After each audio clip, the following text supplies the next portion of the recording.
చేతులు గాలినాక ఆకులు పట్టుకునుడు షేయ్ పార్టీ ముఖ్యమంత్రికి లాపర్వతోని పెట్టిన విద్యనా లేకుంటే ఆగమైనాక అత్యట్లయిందని అరుచుకునుడు అలవాటో గాని సర్కారు బడులు మొత్తం సత్రోలు అవుతుంటే కొంతమంది పిల్లల పానాలు పోయినాక ఇప్పుడు చదువుల శాఖ యాదికొచ్చిందో ఏమో ఆఫీసర్లతోని మీటింగ్ పెట్టిండట. ఈడికే 6 గ్యారెంటీలు అమలు చేస్తలేరని అదో పరిశాన్ నాకుంది. ఇంకో దిక్కు జూబ్లీహిల్స్ ఉప ఎన్నికల నాకు అగ్గి పరీక్ష లెక్కనే తయారైందని అదో పరిశాన్ ఉంది. అవిడికి తోడు మంత్రుల కీసులాడతోని అదో పరిశాను.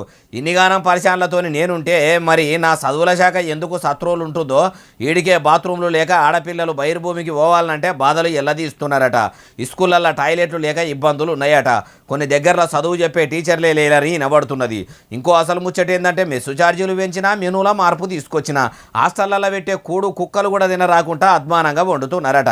మరి ప్రభుత్వం పిల్లల కోసం విడుదల చేసిన పైకమంతా ఏ గద్దలు దానకపోతున్నట్టు అవన్నీ కూడా ఇప్పటికి జరిగిపోయినాయి. కానీ ఇక ఇప్పటి సంది ఇక అట్లుండొద్దు. సర్కారు బడులు చక్కదనంగా కావాలి.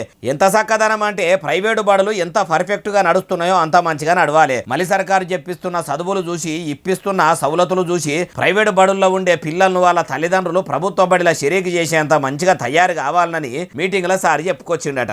అయ్యా ముఖ్యమంత్రి యనమల రేవంత్ సారు ఇట్లా బొచ్చడు మాటల చదువుల శాఖ ఆఫీసర్లతోనే సమీక్షా సమావేశాలు చెప్పినరు కానీ మీరు చెప్పినట్టయితే ఇప్పటికీ ఏడమ అర్పు రాలేదు. ఇప్పుడు ఎట్లాగో బడుల బాగు గురించి మీటింగ్ పెట్టినరు కాబట్టి ఇప్పటి నుంచన్నా చదువుల శాఖ చక్కగా పనిచేసేటట్టు చెయ్యండి సార్ అంటుర్రు ఏ ముచ్చటిన్నోళ్ళు.